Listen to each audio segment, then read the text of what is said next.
ಆಚಿ ಮಸಾಲ. ಎಂತ ಅಡಿಗೆಯ ರುಚಿಯಾಗೋ ರಹಸ್ಯವು 20 ರೂಪಾಯಿ. ಸೊ ಇದೆಲ್ಲದರ ನಡುವೆ ಈಗ ಈ ಕೊಲೆ ಪ್ರಕರಣದ ಪ್ರಮುಖ ಆರೋಪಿಗಳು ನಾವು ಮಾಫಿ ಸಾಕ್ಷಿ ಹೇಳ್ತೀವಿ ಅಂತ ಇದ್ದಾರೆ. ಇದು ಎಲ್ಲೋ ಒಂದ್ ಕಡೆ ದರ್ಶನ್ ಅವರಿಗೆ ದೊಡ್ಡ ಸಂಕಷ್ಟ ತಂದಿಡುವಂತ ಸಾಧ್ಯತೆ ಇದೆ. ಕಿಡ್ನಾಪ್ಗೆ ಬಳಸಿದ್ದ ಕಾರು ಚಾಲಕ ಈ ರವಿಶಂಕರ್ ಈಗ ಮಾಫಿ ಸಾಕ್ಷಿ ಹೇಳೋದಕ್ಕೆ ಒಪ್ಕೊಂಡಿದ್ದಾರಲ್ಲ ಆತ. ಷಡ್ಗೆ ರೇಣುಕಾಸ್ವಾಮಿಯನ್ನ ಈತನೇ ಕರ್ಕೊಂಡು ಬಂದಿದ್ದ. ಹತ್ಯೆಯ ನಂತರ ಫೋಟೋ ತೆಗೆಸಿಕೊಂಡಿದ್ದ ಈ ರವಿಶಂಕರ್ ದರ್ಶನ್ ಮತ್ತು ಇತರೆ ಆರೋಪಿಗಳ ಜೊತೆಗೆ ಫೋಟೋವನ್ನ ತೆಗೆಸಿಕೊಂಡಿದ್ದ ಈತ. ಕಿಡ್ನಾಪ್ ಮಾಡ್ಕೊಂಡು ಬಂದ ದಿನ ಇದೆಲ್ಲ ಆಗಿದ್ದಿತ್ತು. ಸ್ವಾಮಿ ಕೇಸ್ ಬಳಿಕ ಫೋಟೋವನ್ನ ಡಿಲೀಟ್ ಮಾಡಿದ್ದ ಈತ. ಚಿತ್ರದುರ್ಗದಿಂದ ಅಪಹರಿಸಿ ರೇಣುಕಾಸ್ವಾಮಿಯನ್ನ ಕರ್ಕೊಂಡು ಬಂದು ಶೆಡ್ಗೆ ಬಿಟ್ಟು ಇಷ್ಟೆಲ್ಲ ಈತನೇ ಮಾಡಿದ್ದ. ಅಷ್ಟು ಮಾಡಿಟ್ಟು ಹೋಗಿದ್ರೆ ಏನೂ ಆಗ್ತಾ ಇರಲಿಲ್ವೇನೋ. ದರ್ಶನ್ ಜೊತೆಗೆ ಅಲ್ಲಿದ್ದ ಸಹಚರರ ಜೊತೆಗೆ ಈತ ಫೋಟೋ ತೆಗೆಸ್ಕೊಂಡಿದ್ದ. ದರ್ಶನ್ ಅಭಿಮಾನಿ ಅಲ್ವಾ, ಇಷ್ಟು ಈಸಿಯಾಗಿ ನಮ್ಮ ಬಾಸ್ ಸಿಕ್ಕಿಬಿಟ್ಟಿದ್ದಾರೆ ಅಂತ ಹೇಳಿ ಒಂದು ಫೋಟೋ ಕೂಡ ತಗೊಂಡಿದ್ದ ಅಂತ ಅನ್ಸುತ್ತೆ. ನೋಡಿದ್ರೆ ಇದು ಹೊರಗಡೆ ಬರ್ತಾ ಇದ್ದಂಗೆ ಇನ್ನು ತಗಲಾಕಳ್ತೀವಿ ಅಂತ ಗೊತ್ತಾಗಿ ಫೋಟೋಗಳನ್ನೆಲ್ಲ ಡಿಲೀಟ್ ಮಾಡಿಬಿಟ್ಟಿದ್ದ ಈತ. ಪೊಲೀಸ್ನವ್ರು ಬಿಡ್ತಾರ, ಆತನ ಮೊಬೈಲ್ ಇಸ್ಕೊಂಡು ರಿಟ್ರೀವ್ ಮಾಡ್ತಾರೆ. ರಿಟ್ರೀವ್ ಮಾಡಿದ ಬಳಿಕ ಶೆಡ್ನಲ್ಲಿದ್ದಂಥ ಫೋಟೋನೇ ಸಿಗುತ್ತೆ. ಅಲ್ಲಿಂದ ಈ ಪ್ರಕರಣ ತಿರುವನ್ನ ಪಡೆದುಕೊಳ್ಳುತ್ತೆ. ಒಂದು ಪ್ರಮುಖ ಸಾಕ್ಷಿ ಅಲ್ವಾ ಫೋಟೋ, ತಾಂತ್ರಿಕ ಸಾಕ್ಷಿ. ಸೊ ಆ ನಿಟ್ಟಿನಲ್ಲಿ ರವಿಶಂಕರ್ ಪಾತ್ರವೂ ಕೂಡ ಗೊತ್ತಾಗುತ್ತೆ. A8 ಆರೋಪಿ ನಂಬರ್ 8 ಇದ್ದ. ಸೊ ಅದಾದ ನಂತರ ಮತ್ತೊಬ್ಬ ವಿನಯ್. ಸೊ 3 ಜನ ಒಟ್ಟಾರೆಯಾಗಿ ಈಗ ಅರ್ಜಿ ಸಲ್ಲಿಸೋದಕ್ಕೆ ರೆಡಿ ಆಗಿರೋದು. ಅದರಲ್ಲಿ ಒಬ್ಬರು ಸಲ್ಲಿಸಿದ್ದಾರೆ, ಪ್ರದೋಷ್. ಸೊ ಪ್ರದೋಷ್ ಅರ್ಜಿ ವಿಚಾರಣೆ ನಡೀತಾ ಇದೆ ಈಗ. ಇನ್ನೇನು ಕೆಲವೇ ಕ್ಷಣಗಳಲ್ಲಿ ಒಂದು ತೀರ್ಪು ಬರುತ್ತೆ, ಒಂದು ತೀರ್ಮಾನ ಆಗುತ್ತೆ. ಅಕಸ್ಮಾತ್ ಆಗಿ ಪ್ರದೋಷ್ ಸಲ್ಲಿಸಿರುವಂತ ಅರ್ಜಿ ಪುರಸ್ಕರಿಸಿದ್ದೇ ಆದ್ರೆ ಈ ಪ್ರಕರಣಕ್ಕೆ ದೊಡ್ಡ ತಿರುವು ಪಡೆಯೋದ್ರಲ್ಲಿ ಅಚ್ಚರಿನೇ ಇಲ್ಲ. ದರ್ಶನ್ ಅವರಿಗೆ ದೊಡ್ಡ ಸಂಕಷ್ಟ ಅಂತೂ ಎದುರಾಗೋದ್ರಲ್ಲಿ ಅನುಮಾನನೇ ಇಲ್ಲ. ಪ್ರದೋಷ್ ಯಾವಾಗ್ಲೂ ದರ್ಶನ್ ಅವರ ಜೊತೆಗೆ ಇರ್ತಾ ಇದ್ದಂತ ಒಬ್ಬ ವ್ಯಕ್ತಿ. ಆ ಕೊಲೆ ಆದ ದಿನವೂ ಕೂಡ ದರ್ಶನ್ ಅವರ ಜೊತೆಗೆ ಈತನೂ ಕೂಡ ಇದ್ದ. ಈತನ ಮೇಲಿರುವಂತ ಆರೋಪ ಏನು? ಒಂದು ಕೊಲೆ ಆರೋಪ, ಮತ್ತೊಂದು ಸಾಕ್ಷ್ಯ ನಾಶದ ಆರೋಪ. ನಿಮ್ಗೊಂದು ಫೋಟೋ ತೋರಿಸ್ತಾ ಇದ್ದೀವಿ ನಾವು, ಯೋಗ ಡೇದದು. ಪ್ರದೋಷ್ ಅವ್ರ ಹಿಂದೆನೆ ದರ್ಶನ್ ಇದ್ದಾರೆ. ಆ ಫೋಟೋ ಗಮನಿಸ್ತಾ ಇದ್ದೀವಲ್ಲ, ಯಾವಾಗಲೂ ದರ್ಶನ್ ಜೊತೆಗಿದ್ದಂಥವ್ರು ಈಗ ಜೈಲಲ್ಲೂ ಕೂಡ ದರ್ಶನ್ ಜೊತೆಗೇನೆ ಇದ್ದಾರೆ. But for a change Darshan ಅವರ ವಿರುದ್ಧ ಸಾಕ್ಷಿ ಹೇಳೋದಕ್ಕೆ ಈಗ ಈತ ಅರ್ಜಿ ಸಲ್ಲಿಸಿರೋದು. ಬಹಳ ಇಂಟ್ರೆಸ್ಟಿಂಗ್ ಆಗಿ ಹೋಗ್ತಾ ಇದೆ ಈ ಪ್ರಕರಣ. ಇದೇ ವಿಚಾರಕ್ಕೆ ಸಂಬಂಧಪಟ್ಟಂತೆ ಡೀಟೇಲ್ಸ್ ಕೊಡ್ತಾರೆ ನಮ್ಮ ಕ್ರೈಮ್ ಬ್ಯೂರೋ ಹೆಡ್ ಮಂಜುನಾಥ್ ಸಂಪರ್ಕದಲ್ಲಿದ್ದಾರೆ. ಮಂಜುನಾಥ್, ಏನ್ ನಡೀತಾ ಇದೆ ಈಗ? ಪ್ರದೋಷ್ ಅರ್ಜಿ ವಿಚಾರಣೆ ಎಲ್ಲಿಗೆ ಬಂತು? ಡೀಟೇಲ್ಸ್ ಕೊಡ್ತಾ ಹೋಗೋದಾದ್ರೆ.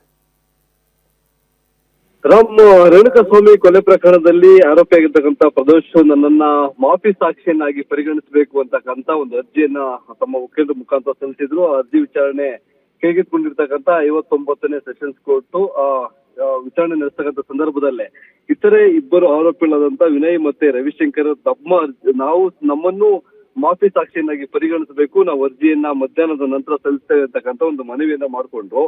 ಆ ಸಂದರ್ಭದಲ್ಲಿ ಮಧ್ಯ ಪ್ರವೇಶ ಮಾಡಿದಂತ ಇನ್ನು ಪ್ರದೋಷ್ ಪರ ವಕೀಲರಾಗಿದ್ದಂಥವ್ರು ಕೆಲವೊಂದು ಆಕ್ಷೇಪಗಳನ್ನ ವ್ಯಕ್ತಪಡಿಸಿದ್ರು. ನಾವು ಈ ಪ್ರಕರಣದಲ್ಲಿ ನಮ್ಮ ಕಕ್ಷಿದಾರರನ್ನ ಮಾಫಿ ಸಾಕ್ಷಿಯನ್ನಾಗಿ ಪರಿಗಣಿಸಬೇಕು ಅಂತ ನಾವು ಮೊದಲು ಅರ್ಜಿ ಸಲ್ಲಿಸಿದ್ದೇವೆ. ಈಗ ಸಲ್ಲಿಸಿರ್ತಕ್ಕಂಥ ಆರೋಪಿಗಳ ಅರ್ಜಿಯನ್ನ ಇದರ ಜೊತೆಗೆ ಒಂದು ಕಂಬೈಂಡ್ ಮಾಡಬಾರ್ದು, ಅವ್ರಿಗೆ ಬೇಕಾದಂತ ಸಂದರ್ಭದಲ್ಲಿ ಅವರು ಪ್ರತ್ಯೇಕವಾಗಿ ಅರ್ಜಿಯನ್ನ ಸಲ್ಲಿಸಲಿ. ಮೊದಲಿಗೆ ನಾವು ಅರ್ಜಿಯನ್ನ ಸಲ್ಲಿಸಿದೀವಿ, ನಮ್ಮ ಒಂದು ಅರ್ಜಿಯನ್ನ ಪರಿಗಣಿಸಿ ಒಂದು ಆದೇಶವನ್ನ ಹೊರಡಿಸಬೇಕು ಅಂತಕ್ಕಂಥ ಒಂದು ಮನವಿಯನ್ನು ಸಹ ಮಾಡಿಕೊಂಡ್ರು. ಈ ಸಂದರ್ಭದಲ್ಲಿ ಏನು ಇತರೆ ರವಿಶಂಕರ್ ಮತ್ತೆ ವಿನಯ್ ಅವರ ಪರ ವಕೀಲರು ನಾವು ಅರ್ಜಿಯನ್ನ ಪ್ರತ್ಯೇಕವಾಗಿ ಮಧ್ಯಾಹ್ನ ಸಲ್ಲಿಸ್ತೇವೆ ಅಂತಕ್ಕಂಥ ಒಂದು ಮನವಿಯನ್ನ ಮಾಡಿದ್ದಾರೆ, ಒಂದು ಕೋರ್ಟ್ ನ ಗಮನಕ್ಕೆ ತಂದಿದ್ದಾರೆ.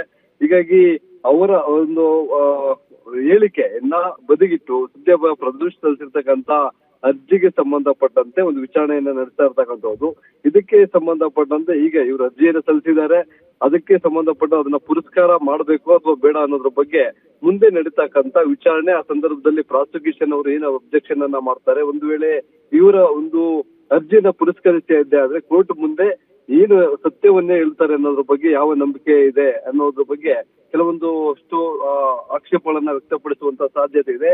ಇಲ್ಲಿ ಆರೋಪಿ ಪರ ವಕೀಲರು ಏನು ಸಲ್ಲಿಸಿರ್ತಕ್ಕಂಥ ಮನವಿ ಅರ್ಜಿ, ಅಂದ್ರೆ ನಮ್ಮನ್ನ ಮಾಫಿ ಸಾಕ್ಷಿಯಾಗಿ ಪರಿಗಣಿಸಬೇಕು ಅಂತ ಸಲ್ಲಿಸಿರುವಂತ ಮನವಿ ಅರ್ಜಿ, ಅದಕ್ಕೆ ಪ್ರಾಸಿಕ್ಯೂಷನ್ ಪರ SPP ಅವರು ಏನು ವಾದವನ್ನ ಮಾಡ್ತಾರೆ, ಆಕ್ಷೇಪವನ್ನು ವ್ಯಕ್ತಪಡಿಸ್ತಾರೆ, ಅವೆಲ್ಲವನ್ನ ವಾದ ಮತ್ತೆ ಪ್ರತಿವಾದವನ್ನು ಆಲಿಸಿ ನ್ಯಾಯಾಲಯ ಏನಾದ್ರೂ ಮಾಫಿ ಸಾಕ್ಷಿಯಾಗಿ ಪರಿಗಣಿಸಬೇಕು ಅನ್ನೋದನ್ನ ಅರ್ಜಿಯನ್ನ ಪುರಸ್ಕರಿಸಿದ್ದೆ ಆದ್ರೆ ಮುಂದೆ ವಿಚಾರಣೆ ನಡೆಯುತ್ತೆ. ಆ ವಿಚಾರಣಾ ಸಂದರ್ಭದಲ್ಲಿ ಏನೆಲ್ಲ ಅಂಶಗಳನ್ನ ಈ ರೇಣುಕಾಸ್ವಾಮಿ ಕೊಲೆ ಪ್ರಕರಣದಲ್ಲಿ ಯಾವ ಯಾವ ಆರೋಪಿಗಳು ಯಾವ ಯಾವ ಪಾತ್ರವನ್ನ ನಿರ್ವಹಿಸಿದ್ದಾರೆ, ಅವರ ಮೇಲೆ ಇರ್ತಕ್ಕಂಥ, ಯಾಕಂದ್ರೆ ಇಲ್ಲಿ ಕಾಮಾಕ್ಷಿಪಾಳ್ಯ ಪೊಲೀಸರು ಸಲ್ಲಿಸಿರ್ತಕ್ಕಂಥ ಚಾರ್ಜ್ ಶೀಟ್ ನಲ್ಲಿ ಯಾವ ಯಾವ ಆರೋಪಿಯ ವಿರುದ್ಧ ಏನೆಲ್ಲ ಆರೋಪಗಳನ್ನ ಮಾಡಿ ಸೆಕ್ಷನ್ಗಳನ್ನ ಹಾಕಿರ್ತಾರೆ, ಅದಕ್ಕೆ ಸಂಬಂಧಪಟ್ಟಂತೆ ಪೂರಕವಾದಂತ ಹೇಳಿಕೆಗಳನ್ನ ಪ್ರದೋಷ್ ಕಡೆಯಿಂದ ಅಥವಾ ಇತರೆ ಇಬ್ಬರು ಆರೋಪಿಗಳು ನಮ್ಮನ್ನು ಮಾಫಿ ಸಾಕ್ಷಿಯಾಗಿ ಪರಿಗಣಿಸಿ ಅಂತಕ್ಕಂತ ಒಂದು ಅರ್ಜಿಯನ್ನು ಸಲ್ಲಿಸಿದ್ದಾರೆ. ಅದರಲ್ಲಿ ಕೋರ್ಟ್ನ ವಿವೇಚನೆಗೆ ಬಿಟ್ಟಿದ್ದು ಮೂವರು ಆರೋಪಿಗಳ ಪೈಕಿ ಯಾರನ್ನ ಮಾಫಿ ಸಾಕ್ಷಿಯನ್ನಾಗಿ ಪರಿಗಣಿಸಲಾಗುತ್ತೆ ಅಂತಕ್ಕಂಥದ್ದು. ಇಲ್ಲಿ ಪ್ರದೋಷ್ ವಿರುದ್ಧ ಗಂಭೀರವಾದಂತಹ ಆರೋಪಗಳಿದಾವೆ. ಇಲ್ಲಿ ಪ್ರತಿ ಹಂತದಲ್ಲೂ ರೇಣುಕಾಸ್ವಾಮಿಯನ್ನ ಕೊಲೆ ಮಾಡೋ ಉದ್ದೇಶದಿಂದಲೇ ಚಿತ್ರದುರ್ಗದಿಂದ ಕಿಡ್ನಾಪ್ ಮಾಡ್ಕೊಂಡ್ ಬರ್ತಾರೆ. ಆ ಸಂದರ್ಭದಲ್ಲೂ ದರ್ಶನ್ ಜೊತೆ ಇವರು ನಿರಂತರವಾದಂತ ಸಂಪರ್ಕವನ್ನ ಹೊಂದಿರ್ತಾರೆ. ಕೊಲೆ ಆದಂತ ಬಳಿಕ ಆರ್ಥಿಕವಾಗಿ ಕೆಲವೊಂದು ಆರೋಪಿಗಳಿಗೆ ಸಹಾಯ ಮಾಡೋದು, ಅದಕ್ಕೆ ಬೇಕಾದಂತ ಪಿತೂರಿ ಮಾಡ್ತಕ್ಕಂಥ ಕೆಲಸವನ್ನು ಇದೇ ಪ್ರದೋಷ್ ಅವರು ಮಾಡಿರ್ತಕ್ಕಂಥ ಆರೋಪವನ್ನ ಚಾರ್ಜ್ ಶೀಟ್ ನಲ್ಲಿ ಉಲ್ಲೇಖ ಮಾಡಿರ್ತಕ್ಕಂಥದ್ದು. ಈಗ ಕೋರ್ಟ್ ಈಗ ಇವ್ರ ಅರ್ಜಿಯನ್ನ ಪುರಸ್ಕಾರ ಮಾಡಿದ್ರೆ ಈತನ ಮೇಲೆ ಜಸ್ಟ್ ಹೋಲ್ಡ್, ಮೂವರ ಅರ್ಜಿ ಪುರಸ್ಕರಿಸಿದ್ರೆ ದರ್ಶನ್ ಅಂಡ್ ಗ್ಯಾಂಗ್ಗೆ ಶಿಕ್ಷೆ ಆಗುತ್ತಾ? ಕೋರ್ಟ್ ಅರ್ಜಿ ಸ್ವೀಕರಿಸಿದ್ರೆ ಕೇಸ್ನ ದಿಕ್ಕು ಬದಲಾಗುವಂತ ಸಾಧ್ಯತೆ ಇದೆ. ಕೇಸ್ ದಿಕ್ಕು ಬದಲಾದ್ರೆ ದರ್ಶನ್ ಸೇರಿ ಆರೋಪಿಗಳಿಗೆ ಶಿಕ್ಷೆ ಆಗೋದು ಫಿಕ್ಸ್. ಮಾಫಿ ಸಾಕ್ಷಿಯಿಂದ ತಪ್ಪಿಸಿಕೊಳ್ಳಲು ದರ್ಶನ್ಗೆ ಆಗೋದಿಲ್ವಾ? ಮಾಫಿ ಸಾಕ್ಷಿಯಾಗಿ ಹೇಳಿಕೆ ನೀಡಿದ್ರೆ ಆರೋಪಿಗಳಿಗೆ ರಿಲೀಫ್ ಸಿಗುತ್ತಾ? ಮಾಫಿ ಸಾಕ್ಷಿ ವಿಚಾರಣೆ ಆದ್ರೆ ದರ್ಶನ್ಗೆ ಮುಂದಿರೋ ದಾರಿ ಏನು? ಗ್ಯಾರಂಟಿ ನ್ಯೂಸ್ ನಲ್ಲಿ ಮಾಫಿ ಸಾಕ್ಷಿಯ ಡೀಟೇಲ್ಸ್.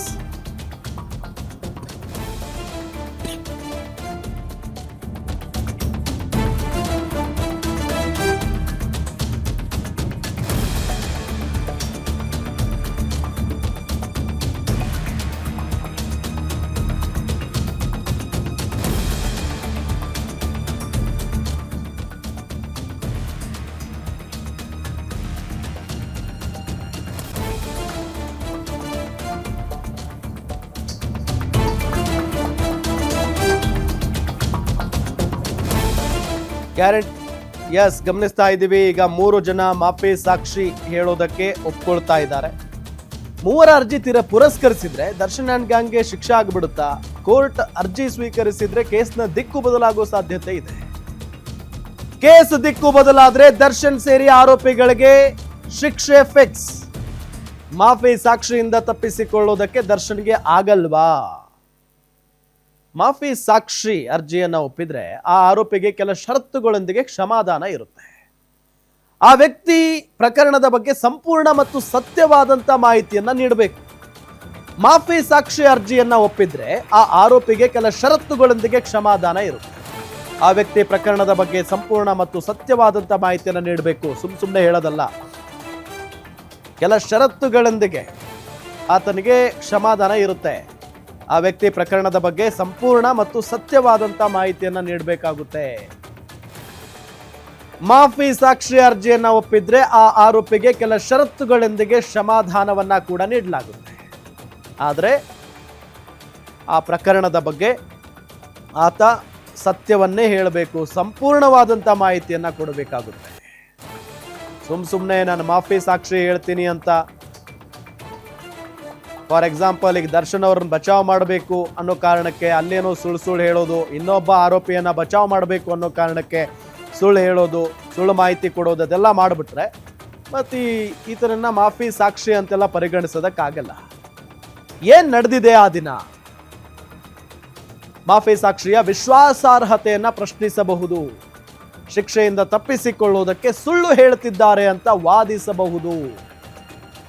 ಕ್ರಾಸ್ ಎಕ್ಸಾಮಿನೇಷನ್ ಮುಖೇನ ಸಾಕ್ಷಿಯ ಹೇಳಿಕೆಯಲ್ಲಿರೋ ಡಿಫರೆನ್ಸ್ ಬೆಳಕಿಗೆ ತರಬಹುದು. ಮಾಫಿ ಸಾಕ್ಷಿಯ ವಿಶ್ವಾಸಾರ್ಹತೆಯನ್ನ ಪ್ರಶ್ನೆ ಮಾಡಬಹುದು. ಬಹಳ ಇನ್ನು ಮೇಲೆ ಅಕಸ್ಮಾತ್ ಆಗಿ ಇದೇನಾದ್ರೂ ಪುರಸ್ಕಾರ ಆಗಿದ್ದೇ ಆದ್ರೆ ಇನ್ನು ಮುಂದಿನ ವಿಚಾರಣೆ ಇದೆಯಲ್ಲ ಸಖತ್ ಇಂಟ್ರೆಸ್ಟಿಂಗ್ ಇರುತ್ತೆ ಇದು.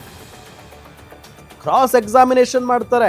ಇಷ್ಟು ದಿನ ಇವ್ರ ಪರವಾಗಿ ಯಾವ ವಕೀಲರುಗಳು ಹೋರಾಡ್ತಾ ಇದ್ರು ಅವರೇ ಈಗ ಕ್ರಾಸ್ ಎಕ್ಸಾಮಿನೇಷನ್ ಶುರು ಮಾಡ್ತಾರೆ. ಕ್ರಾಸ್ ಕ್ವಶನ್ಗಳನ್ನ ಮಾಡೋದಕ್ಕೆ ಶುರು ಮಾಡ್ತಾರೆ. ಶಿಕ್ಷೆಯಿಂದ ತಪ್ಪಿಸಿಕೊಳ್ಳೋದಕ್ಕೆ ಇವರು ಸುಳ್ಳು ಹೇಳ್ತಾ ಇದ್ದಾರೆ ಅಂತ ಹೇಳಿ ವಾದ ಮಾಡಬಹುದು ಲಾಯರ್ ಇವರು ವಿರುದ್ಧ. ಸೊ ಹಾಗಾಗಿ ಈಗ ಸಿಕ್ಕಿರುವಂತ ತಾಂತ್ರಿಕ ಸಾಕ್ಷಿಗಳಿಗೆ ಮತ್ತು ಇವ್ರು ಹೇಳ್ತಾ ಇರುವಂತಕ್ಕೂ ಕೂಡ ಮಾಹಿತಿಗೂ ಕೂಡ ತಾಳೆ ಹಾಕೊಂಡು ನೋಡ್ತಾರೆ. ಆಗ ಇವರು ಸತ್ಯ ಹೇಳ್ತಾ ಇದ್ದಾರಾ, ಎಷ್ಟರ ಮಟ್ಟಿಗೆ ಸತ್ಯ ಇದೆ ಇವರ ಮಾತಲ್ಲಿ, ಎಲ್ಲದರ ಬಗ್ಗೆಯೂ ಕೂಡ ಗೊತ್ತಾಗ್ತಾ ಹೋಗುತ್ತೆ. ನೋಡೋಣ ಏನಾಗುತ್ತೆ ಈ ವಿಚಾರಕ್ಕೆ ಸಂಬಂಧಪಟ್ಟಂತೆ.